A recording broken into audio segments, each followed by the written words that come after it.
Today, I'm speaking with John Mathis. I met John last year at the IANDS conference, International Association for Near-Death Studies.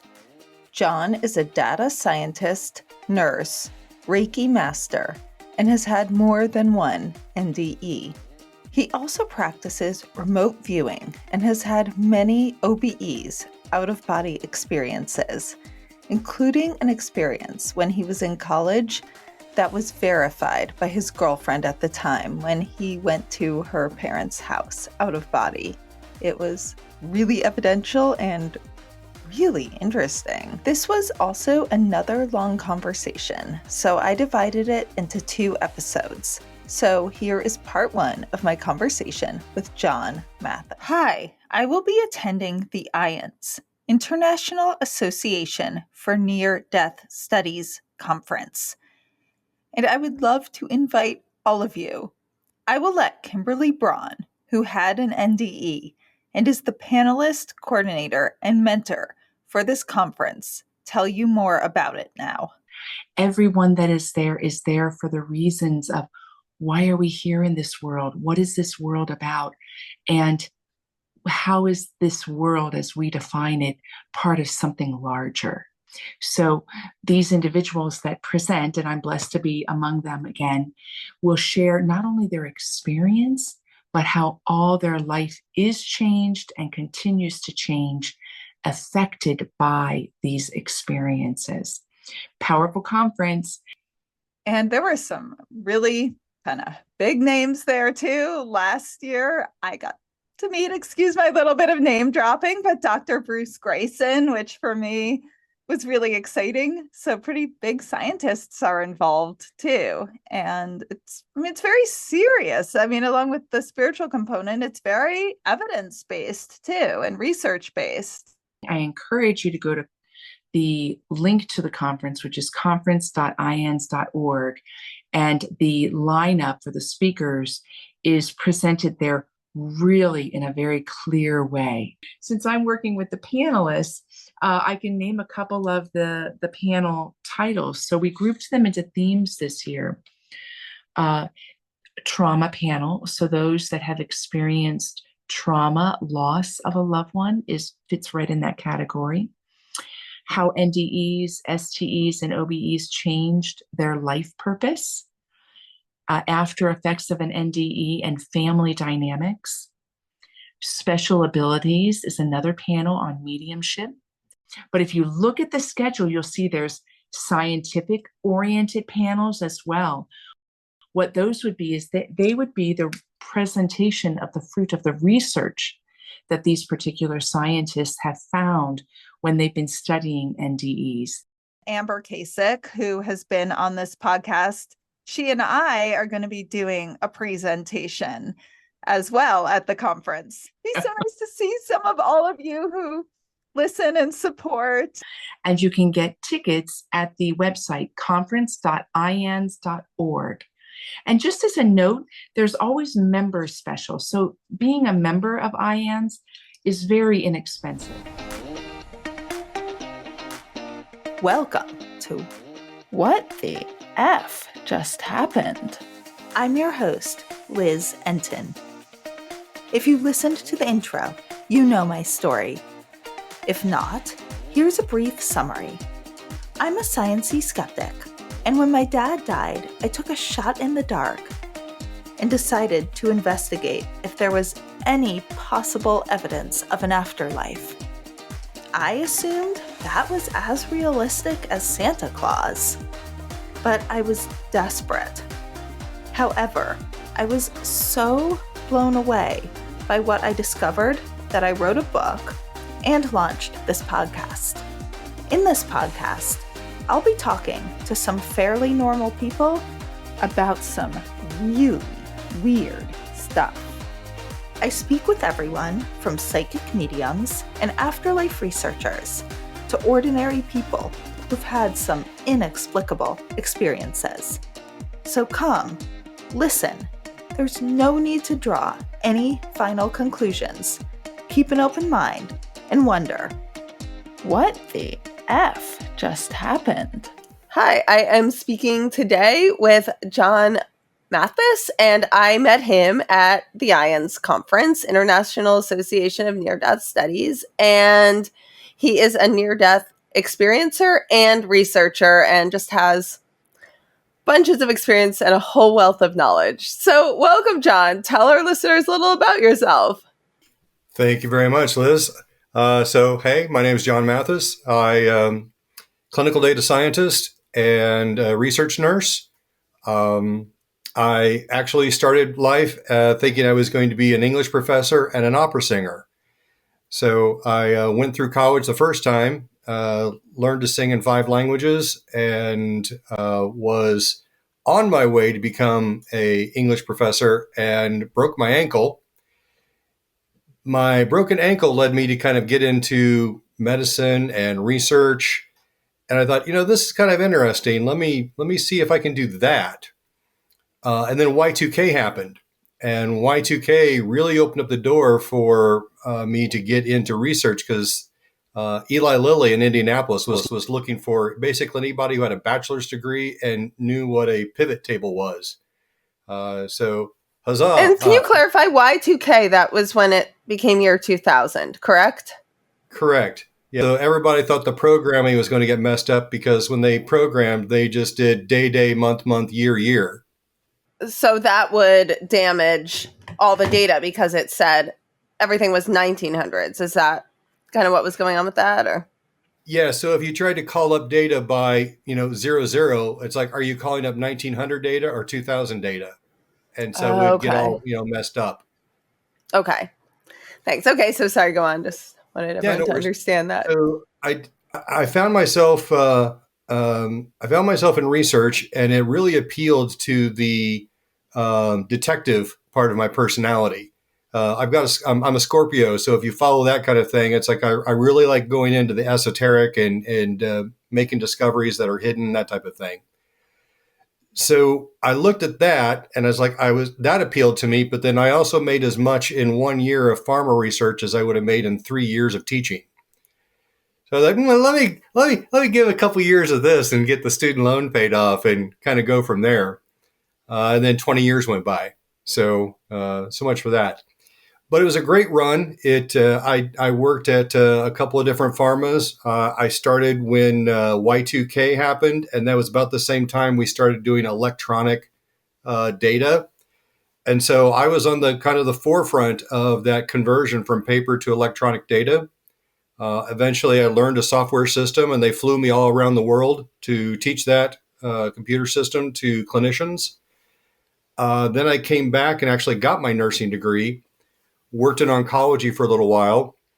The 2 points I like to tell people about is that I created a biorepository for breast cancer tissue, and I also helped discover a treatment protocol for a type of breast cancer. So it was really a great and interesting time. It was something that I thought would last forever. And then just ask, what is a biorepository? So what we did is we collected breast cancer tissues from the world, and depend upon the type of cancer they had, that's how we would kind of file it. So as a researcher, if you wanted to look at a particular gene expression, it would almost be like going to a library, except you're, instead of pulling out a book, you're pulling out a slide of that tissue, and then you can run experiments on it. So the most recently, I transferred to a position where I was doing business enablement and kind of helping programmers understand how to change their programming up so that AI could be plugged in to their process. And one of the projects I was working on was fascinated me is when you do a clinical trial and you get a drug that's, approved and on the market, all that data gets put onto a shelf and you have to hold on to it, but it just sits there and collects dust. And one of the things that we find out in phase 4 studies after it's on the market, you're getting exposed to more than 20, 30,000 people, which is what a trial exposes people to. When you've got millions of people on it, sometimes you discover some things that we didn't discover in the research. So you may find So one of the things that I learned in school was that if you take amoxicillin and you're on birth control, sometimes it negates the birth control. So that can be a surprise for some folks. Uh, so to see where those synchronicities might line up by going through the data as opposed to waiting for people to have that experience, that's what we were working on. And so we created algorithms that allowed us to crawl through. A clinical study has about 2 million data points per person, and each study has about 20 to 30,000 subjects. And then we were crawling through about 200 studies. So an awful lot of data to be kind of massaged and aggregated and try to find out, hey, when this person was on this drug and this study drug, this is what happened. So that was the last big project I was working on before I started to transition into nurse coaching. Okay. And so I want to get into all of your wealth of experience of the I guess kind of the inexplicable, though researchers are learning more and more. They're trying. Your near-death experience, we'll get to that a little later, because you had quite a few, other, I hate using the word otherworldly, that sounds so woo, but non-local, non-physical consciousness experiences. What was your first one?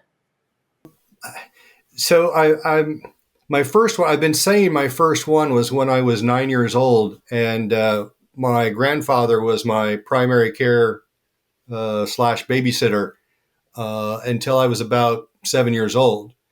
And so when he passed away, I basically lost my best friend.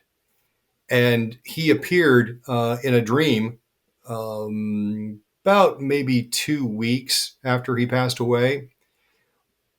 But I also, this was pointed out to me by someone I was talking to a few days ago. When I was born, I had some sort of a blood infection, and they had me in an incubator for a month. They also wanted to do a complete blood transfusion, which for some reason they opted not to. So I don't know if I had my first quote unquote near-death experience right then and there. Some people have said, well, that's left you open, and that's why you had all these experiences your entire life. I don't have an answer to that. So with that being said, 9 years old, grandpa passes away. I wake up in the middle of the night. He's sitting at the foot of my bed. And I was grieving. I had told my mom the way I was going to get even was I was no longer going to pray to God. God took away my best friend. So as a 9-year-old, is like, what can you take away from God? Well, fine. I'm not going to pray to you anymore. But grandpa was like, look, I'm fine. He looked about 20 years younger than when he passed away. He had a lot more hair. He was a lot more energetic. He gave me a hug, patted me on the leg. I'm fine now. I can eat again. He had esophageal cancer, which went down to his stomach. But he was, I can eat again, and I'm out having fun, and I can visit everybody now. So it was kind of that visitation visit that a lot of people have when a family or a friend or somebody close to them passes away. They kind of make their, last round, so to speak, before heading out. So I had that visitation, that, dream that was more real than a dream. And he made sure to tell me, he says, I'm always going to watch out for you. And then as he left the room, he says, now go to sleep and stop hating on God. I'm like, okay. So it started at 9. And can I just ask you a quick question about that? Did it feel different? You already said it felt more real than a dream. Did it feel less real than when he was actually physically there talking to you? Yes, there still was the kind of surreal factor because, grandpa in his normal life, he wasn't able to drive. So for him to be sitting in my bedroom in the middle of the night, patting my leg, that wasn't real. But as far as he appeared to me as a corporeal person, I mean, I can still remember hugging him, and there's a person there. I still remember putting my cheek on his shoulder. I could still feel the wool feeling from his cardigan sweater that was kind of like Grandpa's costume almost. So and it felt wasn't as the horrible aspect. physiological real as when you actually hugged him in real life, or if he touched your leg in real life. It felt as, wow, that's, yeah. I have had visitation. It was never that real. I'm very jealous. I'm happy you had that. So sorry, go on.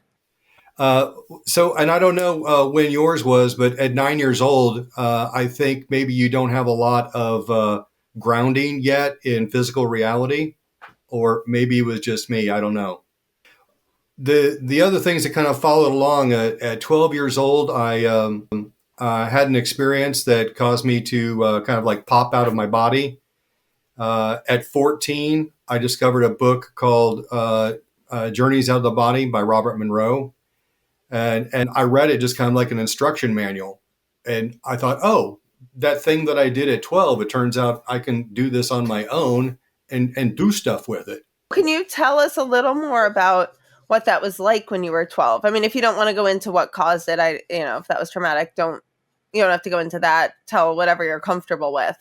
Yeah. So my father had some anger issues, and he didn't have a really good father figure. So he wasn't the best parent.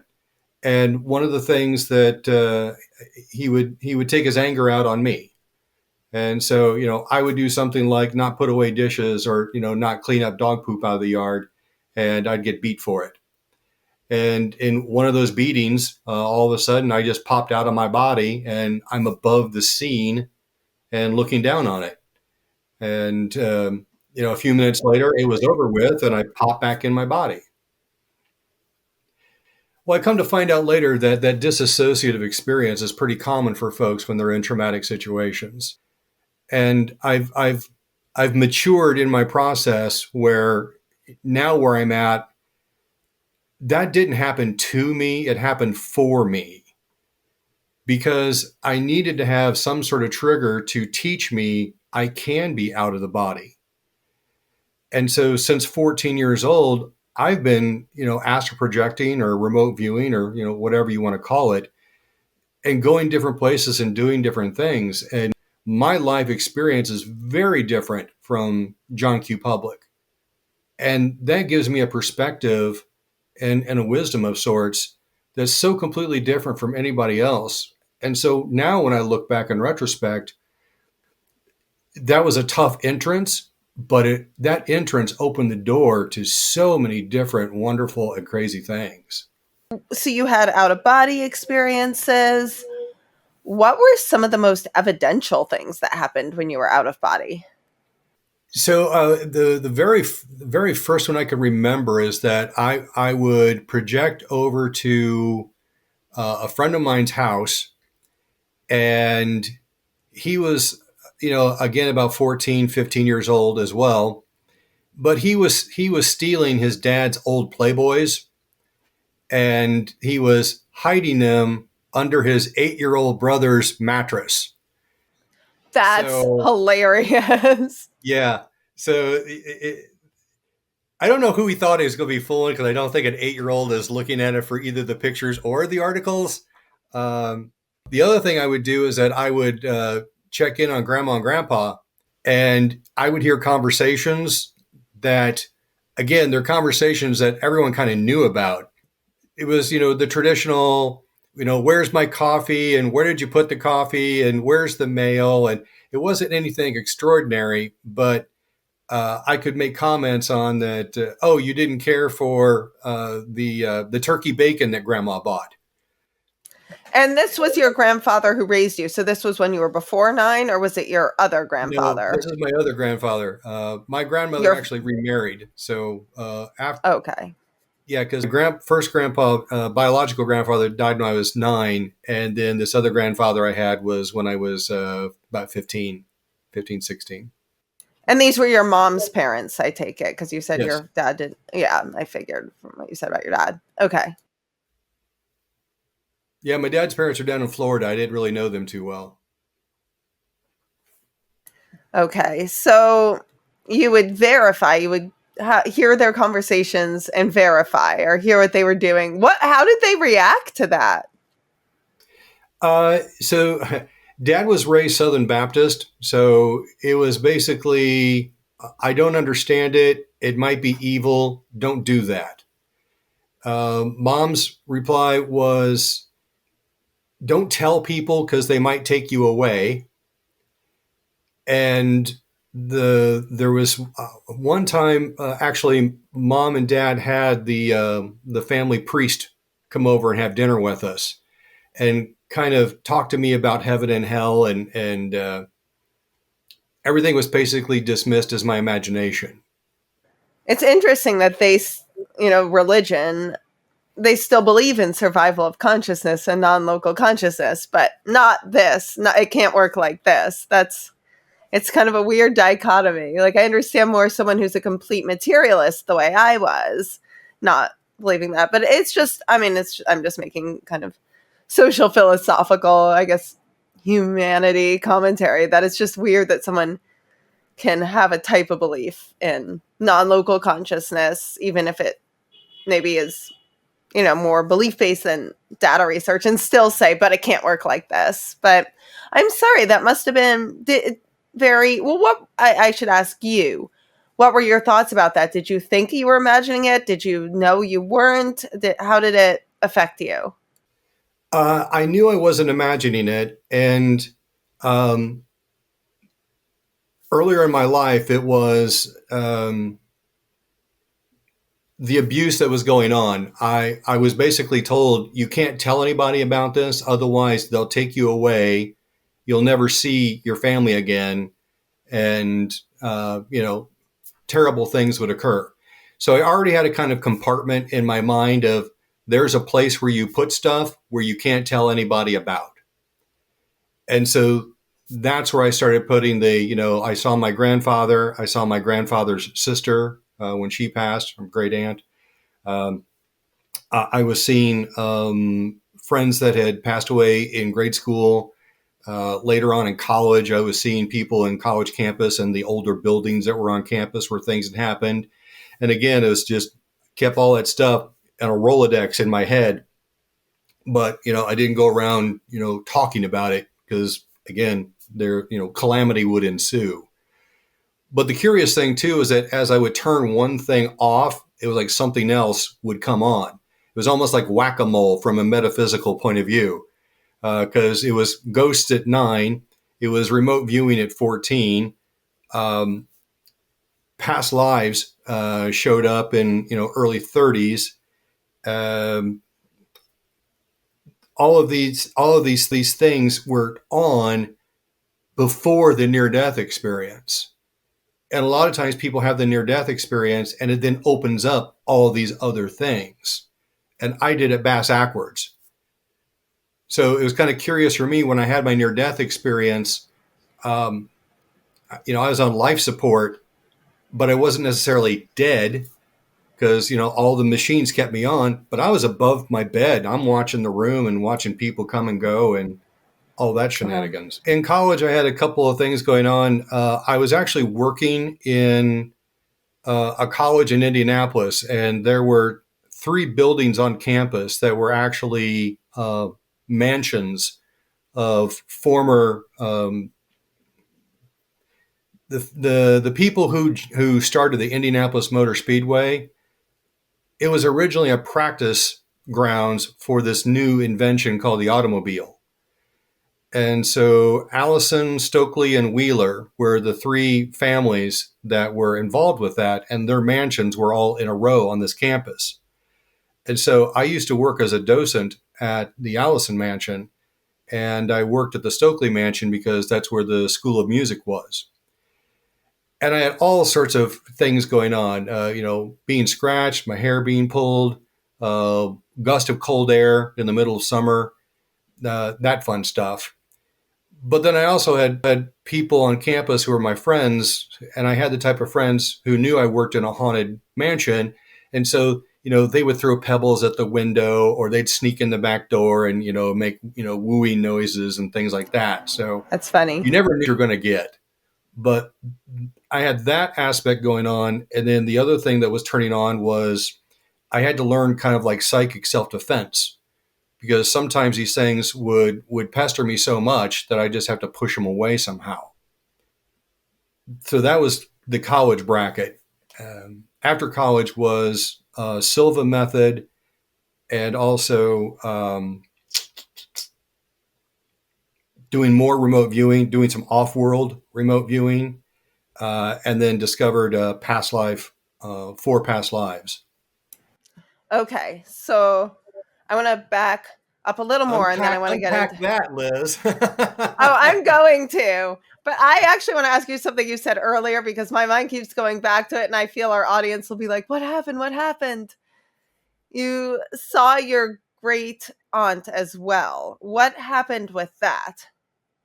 Not very much, really, because again, Grandpa was my best friend. I mean, he taught me how to shave using a plastic imaginary razor. We drank coffee in the morning together. He would teach me how to pretend like I'm asleep, because Grandma would come in from the garage, and because they had a business out in the garage, and so we'd hear the spring door creak as she would come into the house, and that was both of our cues to pretend like we were asleep, so Grandma wouldn't give us work to do. So, I mean, we were co-conspirators in crime. Aunt Mary, I didn't know very well. She lived a little further away. I had met her a couple of times. I knew where she belonged in the family hierarchy, but I really didn't have a personal connection. And her visitation was more along the lines of, "Hey, I'm stopping by. I'm just letting you know I'm fine." It was almost like when you travel somewhere a distance and you call home to let everybody know, "Hey, I made it okay." That was the vibe I got from that. It also felt real, much realer than a dream or a daydream. Yeah, I would guess if a dream is like watching black and white TV, then the visitation is Technicolor, and then real life is 4K. Got it. Okay, so now back to, I'm going to break down all that other stuff you've just said. What is the sofa? Probably not sofa, but what is the solva method? I never heard of that. Silva, Silva. So there was this guy in the early 60s, if I remember correctly, named Jose Silva. He was a Mexican American living in Texas, and he was a TV repairman and something of if I remember correctly, electronics person. And somehow he learned about hypnosis and how you could teach through hypnosis. And so he wanted to give his kids an edge. So he would read their homework to them, except he would do it in a hypnotic state. And so he would help them try to remember things. Well, in the process of doing that, he would have them in a hypnotic state. He would go into the books. He would select a question and answer pair to give them. And before he could ask the question, his kids would give him the answer. And that's what got him onto the "what's going on here" type of thing.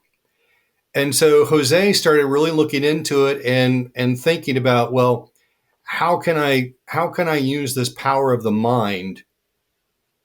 Which then later on he ended up, and I don't know how this connection was made, but he ended up connecting with a psychologist named Dr. George Dassaw. And he was the gentleman who, created the clinical protocol. He was the science behind the theory.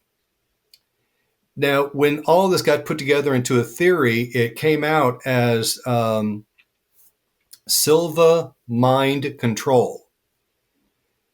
And about a year later, I think it made it into the press about the CIA's use of mind control and MK Ultra. So Silva mind control had a little bumpy ride when it first, got out there into the world. But through Silva, I learned self-hypnosis, regression therapy, doing medical intuitive work. Um, One of the things that I learned too was it added to the remote viewing. I was remote viewing as though I was traveling somewhere to visit someone. And what I learned from Silva is that you can actually remote view by becoming that object, becoming the target. So if you were at, like, for example, I went to the Rhine and I took some classes from Joe McGonigal for remote viewing. And the way he taught it was, if the target is a fire truck, I don't want you to go for the fire truck. I don't want you to see that. He goes, I want you to list all of your senses and then tell me, what do you see? Then what do you smell? What do you hear? Because the brain is designed to find an answer. And once it finds an answer, then it stops. Mission accomplished. So you need to retrain yourself to, don't give me the answer, give me the substantive experience of what that is. And I first learned that through Silva. It was like, oh, I lost my passport. Well, let me go jump into my passport and see where I'm at. If you could just guess, I don't expect this to be realistic, but how scientifically would that even work? Is it similar process to an ND, OBE? I have no proof about what I'm about to say. But what I think is going on is that I have an emotional attachment to my passport. I've gone some really cool places. I like collecting the stamps on the passport. Not everyone has one, so maybe there's a cachet about it. But because I have an emotional attachment to this item, I have become quantum entangled with that item. And so when I go to look for things, if I'm already entangled with it, then not my brain, the juicy organ, but my mind, which is that interface between the meat suit and the quantum world, that is the antenna. And so I can tell my mind, I want to attach to that thing again. And when I attach to it, then while I'm there, it's like, okay, now I go through the protocol that I learned from Joe. Okay, now that I'm in my passport, what do I feel? What do I see? What do I smell? And then I use those as clues to figure out where I'm at. It's interesting, and this is just my total guess, and then I want to get into some of your remote viewing experiences and your past lives experiences. But it makes me think how no objects are solid. And if our consciousness is non-local and entangling with us, it's almost like maybe it can move into those objects that are not really solid according to quantum physics, Yeah, the thing I like about all of my experiences put together is that the Earth is an amusement park, and it presents itself in a way that the participant is able to understand. So if you're only in touch with 3D reality and you're only in touch with Newtonian physics, then that's how it presents itself. But as you open yourself up to other learnings and other knowledge, then you start seeing there are other things going on too. It's like someone told me when I was a kid, if you have a red car, you're going to get, they get more speeding tickets. Well, then what did I do? I just started noticing red cars everywhere. So once you change someone's perception, then perception drives reality, and reality becomes, your new existence. Now, so you were doing some remote viewing, and do you have a really evidential experience with remote viewing, or just really fascinating experience if you don't have a verified one? So when I first started out, I was looking for some veracity because I wanted to prove that I didn't break my brain and I wasn't going crazy, which, sometimes you never know. But so when I was in college, I was dating this girl and I really wanted to impress her. And so I told her, I said, hey, I can do this thing where I can go find things that are far away. And she's like, well, what? And I didn't use the words remote viewing. And she's like, well, what do you mean? And I said, well, if you want me to find something, I can go to sleep. And while I'm asleep, I can go find it. And then I'll come back and I'll tell you where it's at. And, of course, she thought I was full of BS. But there was a track record there to kind of support that. But at the same time, it was like, go ahead, put me on task. And so she did. And she says, okay, go remote view my house and tell me what you see. Okay, I'll do that. Now, to put things in perspective, we were in college on a campus in Indianapolis, which is smack dab in the middle of Indiana. Her family home was up near Gary, Indiana, which is almost Chicago. So if I were to do this in real life, I'd have to spend about 2 hours and change driving up there, break into her house while her family's there, reconnoiter the house, and then drive back. So is it possible in physical reality? Yes. Did I? No, because I don't have a prison record. So I went into her house, and the first thing I thought was weird was that as soon as you go in the back door, there's staircase down into the basement right there. And I'm like, okay, that's novel. But then I walked around her house, and again, you're basically 3-bedroom, 2-bath ranch. There was nothing there exciting. But I did notice in the kitchen that there were a couple of tchotchkes on the wall that had to do with movies. And so I made a note of that. And then when I went downstairs into the basement, most staircases are against the wall of a basement because it uses the wall of that basement for support and anchorage for the staircase. This staircase came down right in the middle of the basement, which I thought, okay, that's also strange. So make a note of that.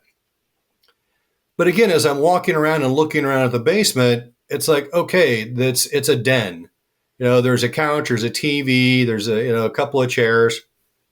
Again, there was nothing there that I thought was like, bazinga, I got you. This is something that cannot be reproduced. And so I'm thinking these thoughts, and I finally said, okay, show me something interesting. Immediately, I'm against the far wall, and my nose is about 2 inches from the wall itself. And what I'm looking at is a plyboard, like fake wall with like that fake pine, that washed pine that was real popular in the 70s. But someone had cut a hole about the size of a postcard in the wall into that fake paneling, and then put it back and put like a small frame around it. It was like, that makes no damn sense. What is that? So I went through the wall to see what it was and found that behind that wall was a small closet. Her father was a film collector. And so all these reel-to-reel films were back there in a rack, and the camera, the projector was back there. And what he would do is he would pull that little hole out so the projector could shine through to the opposite side of the wall basement, and that's where they would watch movies.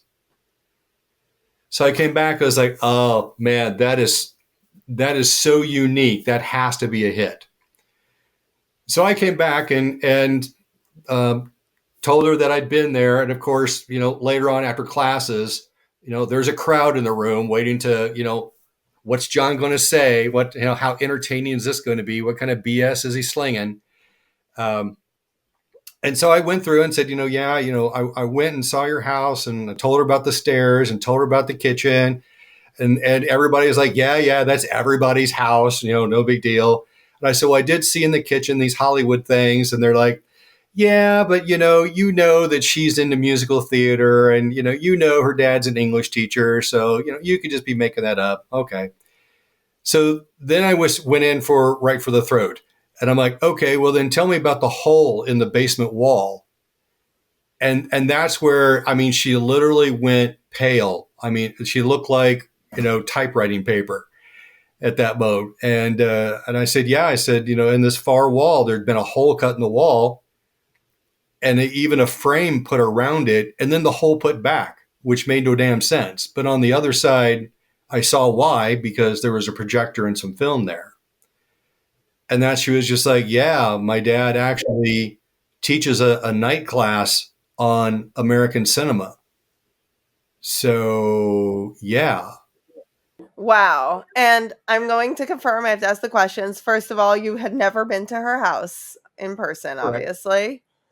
And this was, I don't know what year it was, but I'm assuming this was before social media where you could have seen a video of it or a photo of it and unconsciously seen it in the background, correct? Yeah, I believe this is 1988. Okay, so that was before reels, before even everyone was on the internet. It was, I That's guess, before AOL. yeah. So there's no way you could have seen this somewhere and unconsciously processed it. So I think that's a remarkable story. Wow. Sorry, my dog. Pickles, quiet. Hi. Pickles is saying hi to all of you. Hi, everyone. I am so excited to let you know it's finally here. Book 2 in the What the Fuck Just Happened series is ready for pre-order on Amazon, and it will be officially live August 15th and then available everywhere. And yes, I can now say that WTF Just Happened is actually a series.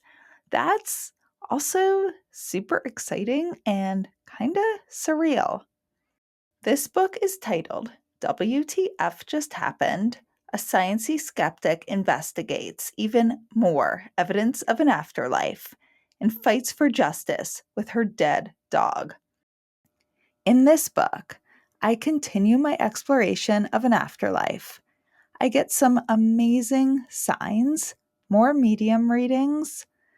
I learn about remote viewing and out of body experiences. I take classes with mediums. And yes, some absolutely inexplicable what the fucks keep happening. And on a side story, that was a different kind of what the fuck. My dog Peanut, who is now unfortunately on the other side, unexpectedly comes in to help fight for justice and becomes kind of famous in the process. It will publish everywhere in ebook and print on August 15th. For now, you can pre-order the ebook on Amazon. So now, past lives. What happened with past lives? You said that was in your 30s. Yeah, so I had just discovered Reiki, or actually I was doing Reiki and didn't know what that was, and someone caught me doing it. And so she was like, Reiki, and I'm like, who's Reiki? So she brought me into the Reiki fold, so to speak. So Reiki is an ancient healing modality that's, I don't know, maybe 4,000 years old. Uh, the mythology is that the person who discovered it, he was Japanese, but he was in a Tibetan temple and found these documents, and some of them were in Sanskrit, some of them were in whatever the current language was, but he translated them and now kind of have a Satori experience, but who knows what kind of mythology is wrapped around that. But what it is a complementary or alternative healing method that has to do with energy and chi.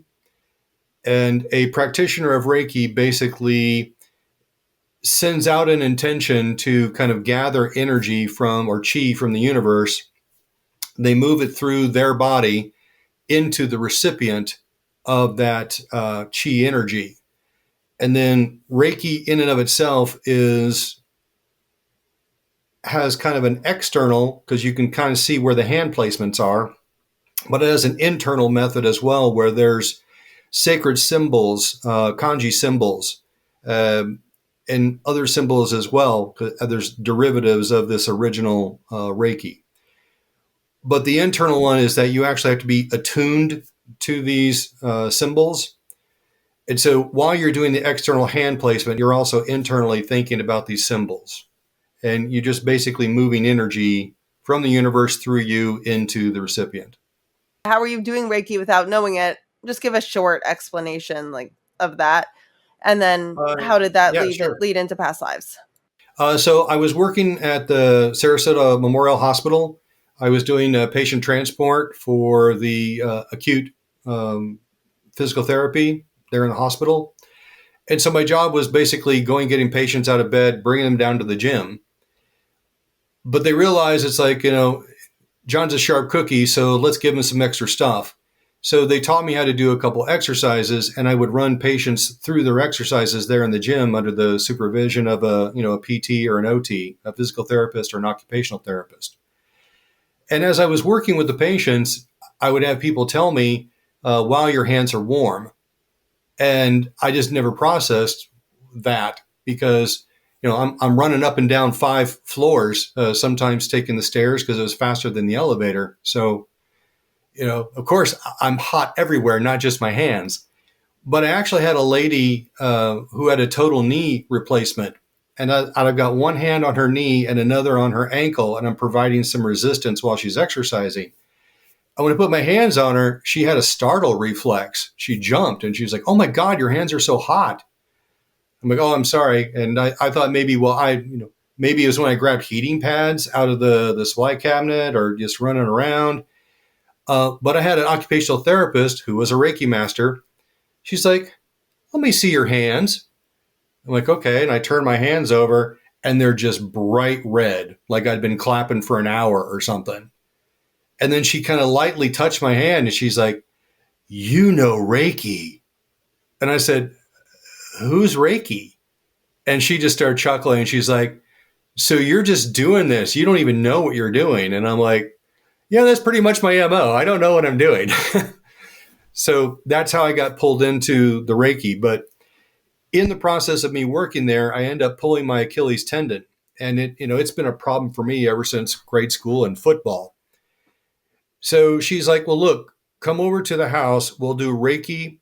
I'm also working on my acupuncture certification. So we'll do acupuncture. We'll put some music on. So we'll give you we'll give you all the therapies. We'll give you some sound therapy, some Reiki, and some acupuncture." I'm like, "Okay, let the magic happen." So I'm over there and we're going through all that stuff. She also had some music going on. So it was like, the full meal deal. And as I'm lying there on the table and, her terminology was, "I've got all the needles set and everything's going on now. So we're just going to let you stew." And I'm like, "Okay, let me stew." And as I'm stewing, all of a sudden in my mind's eye, it was like a movie started playing. And in the movie, so the first one is like, I'm an Indian chief. And through my remote viewing training, the first thing I do is I look down at my feet to see, what's my gender? Where am I at? What station in life? Well, I'm looking down at moccasins. I'm like, okay, that's interesting. But I see another pair of feet. And so I look up and I'm staring at the woman who is my wife. And it was an interesting perspective because it kept switching back and forth like camera angles where it was first person point of view where I'm looking at my wife, but it was also up above the situation so I could see like a wide angle shot. And I have this sense of, I love you, but I know I'm about to die. And there's nothing I can do to change that. And as quick as I had that, then it shifted into another movie, like changing the channel. And so I had an American Indian version. I had a British sea captain version. I had another one where I was a cardinal in the Vatican, and I had another where I was like a single room farmhouse school teacher. But they played like really quick vignettes in my brain. And what made you immediately think they were past lives instead of just dreams or, daydreams? The emotional content, and because it's like if you flip a movie on, you have to watch it a little bit to get the context, and there was no waiting. The emotional value came with the scene. So when I was the Indian, it was like, I'm staring at this woman. She's trying not to cry. I'm trying not to cry. I know I have to go do my duty, but I know it's going to end in my death. But I also know I can't not do my duty. And she knows that too. And so all that emotional turmoil was in that moment. And then as soon as you change the channel, then I'm a ship captain and I'm on the deck of a ship, and the spray's coming up, and it's not so much the fear, but I know what I'm carrying on the ship and how valuable it is. And I also know the men down below are terrified of what's happening. And I have an emotional connection to all these people relying on me, and I got to deliver. And so again, it was that emotional, instantaneous, I know what this is about, that made me think this is different than just an imagination or a movie that I contrived. And I have one more question right before we get into NDEs. And I realized it was something I should have asked before about your remote viewing experience with your girlfriend in college. When you were getting that information, how was it? Was it like watching a video? Were you physically there? Did it feel as real as if you were actually walking there? What was the sensorial experience? So again, for me, I didn't have any formal training other than reading the book from Robert Monroe. And like, for example, instead of directly going into the basement, I went to the house first, almost like as a person would go. Like in Star Trek, it's like you could transport to a location, but then once you're at the location, you still are in physical reality. You've got to open the door and whatever. With remote viewing, I could have mentally gone from room to room, but in that experience, I actually walked through the room. It's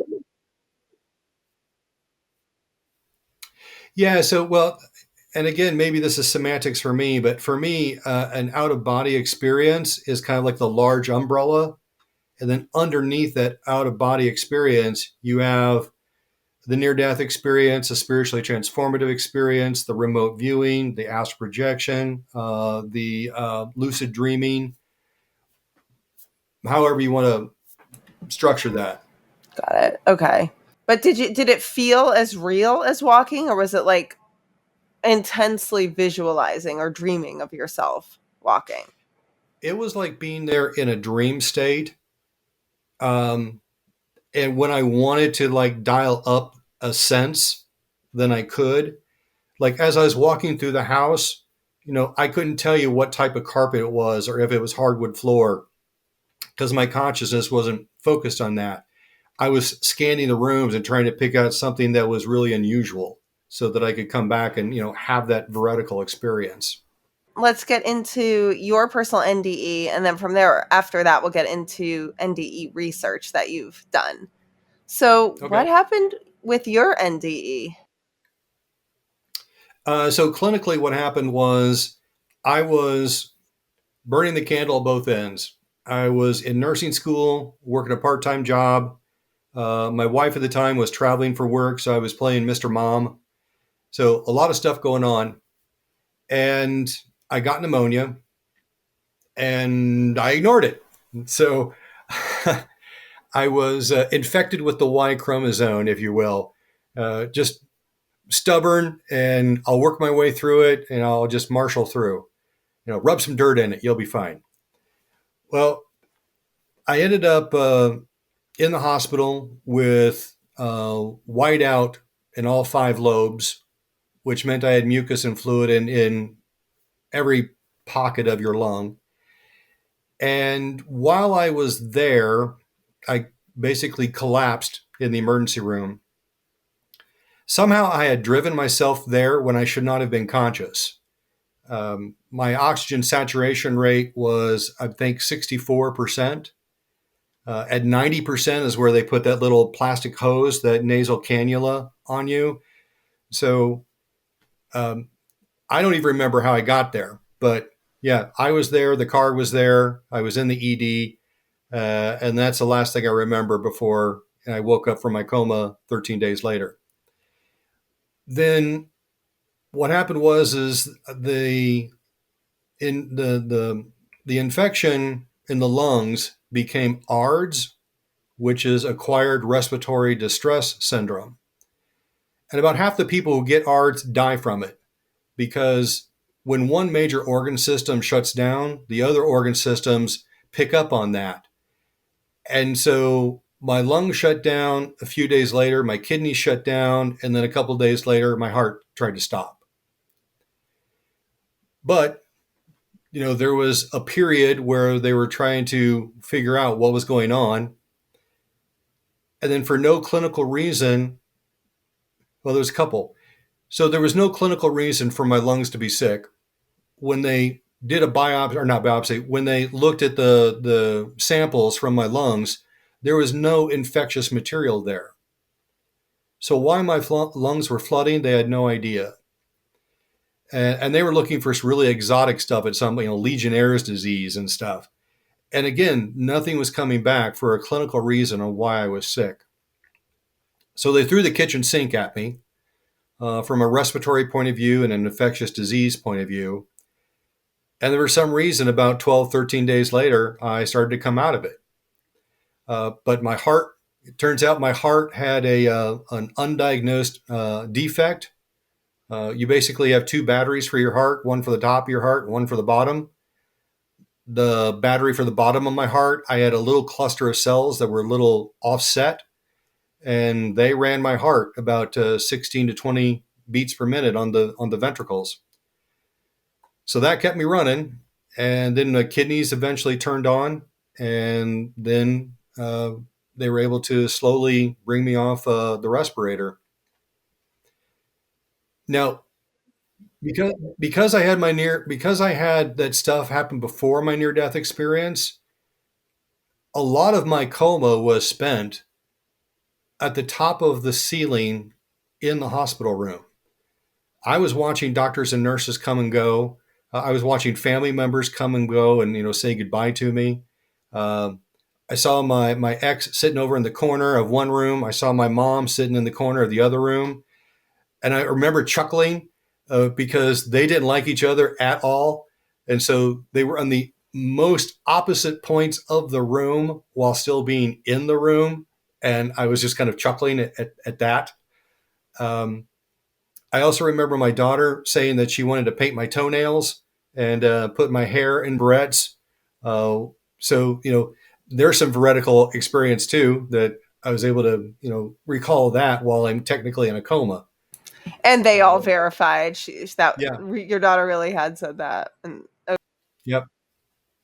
Well, and the funny thing too is that as I was becoming more and more conscious, the hearing came back first, and I'm lying there in bed, and apropos of nothing, my mom just says out loud, "I never noticed how much hair he had growing on his ears." And I thought, oh my God, I am not coming back for this. So, I could have come out earlier, I think, but it's like after hearing that comment, it's like, nah, I'm just going to stay here in a coma for a couple more days. I don't need to come back to this just yet. But so after I had the extubation and I was stable, they moved me to a step down floor. And the only thing I was on was supplemental oxygen. I had the nose, nasal cannula. And I'm lying there in bed and I'm thinking, man, this is as close as I'm going to get to a near-death experience and not have one. I feel kind of ripped off. So I'm kind of drifting off to sleep, and I was just like, damn, I wish I would have had a near-death experience. And so I had one. So I did all the traditional stuff. I mean, and because other people on your channel, I'll kind of gloss over it unless you want me to go into detail. But I mean, I went through the tunnel. I ended up in that holding room, a room of white light. There was a brighter than white thing there that had an intelligence. I connected to it. I got a download. Um, there's some inner things that happened in there, like seeing George Carlin as my Sherpa. So the near death experience is weird, even among near death experiences, because I had the George Carlin experience, and then a guy came into my room delivering clean sheets, and he hit my bed with the delivery cart and woke me up. And you know, if you're having a good dream, you try to dive back into it. So I dove back into my dream, and instead of being back with George Carlin, now I'm with that American Indian chief, and I'm in a kiva somewhere in the Four Corners area of the United States. And that was the one hospital setting. And then 7 years later, I had an event where I replayed the entire near death experience, but between the George Carlin and between the Indian, I had a whole experience where I met Archangel Michael and I became music. And why that was delivered to me 7 years later, as opposed to in the moment, I still don't know. So in that hospital experience, I had the George Carlin experience, the Indian experience, and then began my pathway to recovery. I had to relearn how to get my strength back to relearn how to walk. For some reason, my fine motor skills went, and so I had to relearn how to write again, all while in nursing school classes. So it was an interesting time. Okay, so I have quite a few questions. So first of all, were you were in a coma during this? You weren't physiologically. Well, I actually I'm going to back up first and ask. You saw George Carlin. Now, just he is an actor, comedian, and he's still living, correct? So he passed away in 2009, and my near-death experience was 2005. So, what do you make of that? Because that makes me think, when we see our loved ones on the other side, this is the only time I've heard of someone seeing someone living. And it makes me wonder how that would work. So the way I've rationalized it was I learned of George Carlin watching my dad watch TV. And my dad was a very taciturn person with a pretty quick to anger. He was hard to know, but easy to fear. But when he was watching George Carlin, he was laughing his ass off. And I it was probably the first time I could even remember seeing my dad laugh. But I thought, who is this guy? And so, I'm not supposed to be listening. So I'm in the other room, but of course I'm listening. And that was my first kind of like, I need to know who this is. Then later on, I was seeing interviews with him, and he was a very intelligent, very well-spoken individual. And I saw some parallels. I grew up German Catholic. He grew up Irish Catholic. At one point in time, we both contemplated being priests. And we both have kind of a comedy of irreverence about us. And when he said, I was Catholic until I reached the age of reason, that always stuck with me. And when I tell people I was contemplating being a priest, they're like, why didn't you? I said, poverty, chastity, and obedience.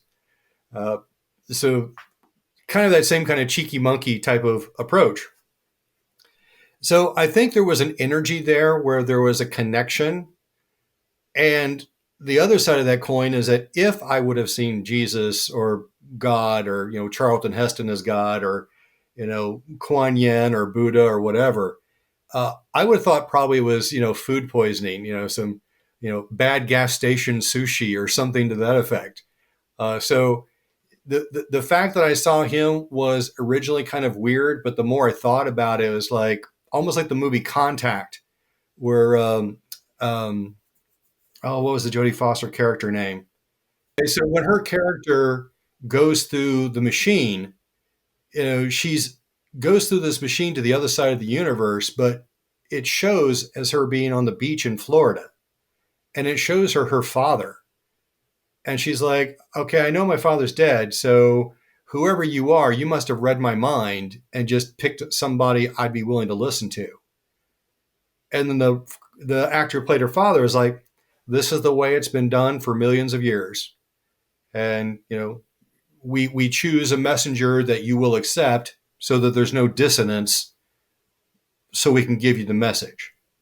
So that's what I think happened. Can I ask you, was your father passed at this point? Yes, my dad passed away in 2000, and again, my experience was in 2005.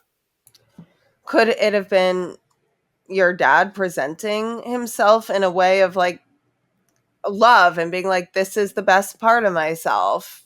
Do you think that could have been it? Because apparently, if it is our loved ones and we're non-physical, we can present ourselves in ways that are communicating instead of just trapped in a body. Just an idea. I don't know it's your experience, so I can't tell you, but does that resonate? No, that doesn't mean it's not right though. But so how I differentiate was that when I first got to the loading room or into that room of white and I saw the white spot, and I'm like, "What are you?" And it said, "I'm everything." And I'm like, "Well, that's cool. What are you really?" And so then it's right in front of me. This little silver thread came out of it and popped me right in the forehead. And there was like a data download, and then another one and another one. And at the end of that data download, what I saw was a snowflake, kind of a crystalline structure. And the best way I could describe it would be like a snowflake. And at the central axis of that was me. And then every other experience in my life up to that point was an offshoot of that. So I saw my dad, or more specifically, I felt my dad's energy as I was exploring the crystal. And I was like, there's dad's energy, there's grandpa's energy, there's my dog's energy. And then as I got further away, it was like, oh, there's a classmate's energy. There's a guy that I helped on the side of the road, fix a flat tire.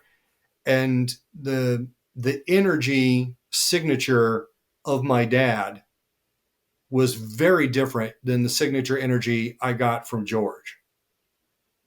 It was an order of magnitude higher than what my dad was. That almost aligns with when people see God or Jesus. It's like you might, and I guess this parallels what you were saying with Jodie Foster. It might be interpreting how we see things very loving or have, what we communicate with. And it sounds like George Carlin was you communicating with probably something you crave very much, like the best part of your dad. That's just, I can't analyze it more than that, except it makes me think of when people see religious figures, it doesn't mean for a fact that Jesus is the son of God, or that God even exists as a God of biblical God. My very personal interpretation. You made me think a new thought, and I always love people who do that for me. And I never processed before that maybe my dad was doing that, but presenting himself as somebody that we had in common, or something that he knew I would listen to, or whoever the magic hand is behind all this, which is another mental chew toy. Is this God, or our extraterrestrial overlords saying, we know in his history this is a thing that he will listen to, so let's show him this. I have no idea. Very often when people had a very disturbed, abusive loved one in their life, that person, the person who is living as their worst selves, when the person has a near-death experience, that loved one will come and be like, I'm so sorry, like, I'm really loved. So it could have been, in a sense, your dad being like, this is who I really am. And, all this world and my own personal traumas made me in this darkest expression of myself. But I'm here. This is me. I just thought too. So I've heard stories of that through my research, and again, the reason why I would steer away from that, from my experience, was that the last 3 or 4 years of my dad's life, he had a terminal disease, and a couple of things happened in that time frame where he mellowed out quite considerably, because he knew his life was coming to an end, and it's like, what kind of memories do I want to leave behind? And the other thing happened was that I started seeing things in the world as, instead of things happening to me, I saw things happening for me.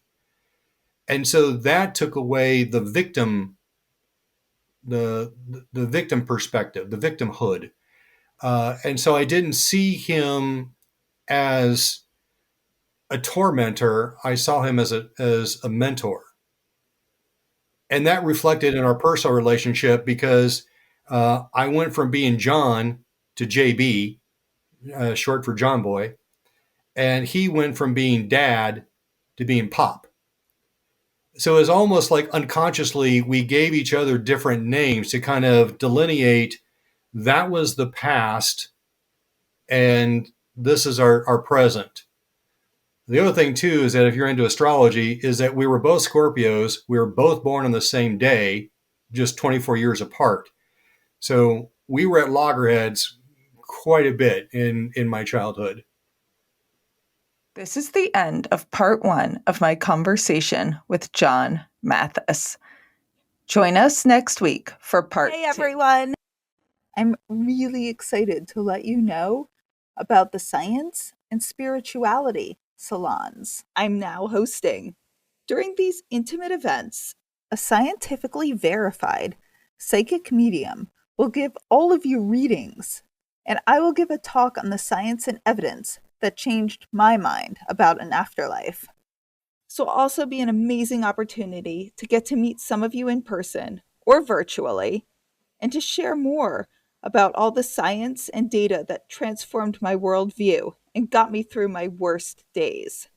These can be hosted in your home, in a nearby cafe with a private room, or they can even be virtual. I've hosted a few already, and they were really special, fascinating, emotional, evidential.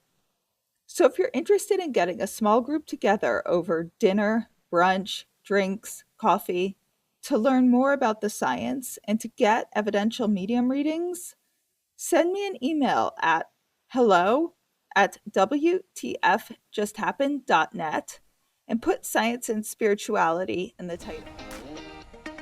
To get more information on what the fuck just happened, go to wtfjusthappened.net. There you can order my book, WTF Just Happened, A Sciencey Skeptic Explores Grief, Healing, and Evidence of an Afterlife. You can learn all about how I came to conclude that there most likely is an afterlife, but you can also learn about the early stages of my grief and the amazing, fascinating people I met along the way. You can read about how much I harassed the mediums and scientists trying to get evidence to see if the mediums were cheating and see if what everyone was saying actually was true. You can also subscribe to our newsletter to stay updated on any new developments and any interesting new what the fuck updates. So if you enjoyed this episode, please rate and review us wherever you get your podcasts. It makes such a difference, especially for a new podcast like this one. And if any of you have had a crazy what the fuck yourself, have any questions, feedback, or just want to say hey, Reach out on either Instagram at WTF_just_happened_, or email me at hello@WTFjusthappened.net. I love hearing from all of you. It makes my day hearing your stories and questions and feedback and all of it. And remember, you don't have to draw any final conclusions as you wonder, what the fuck just happened?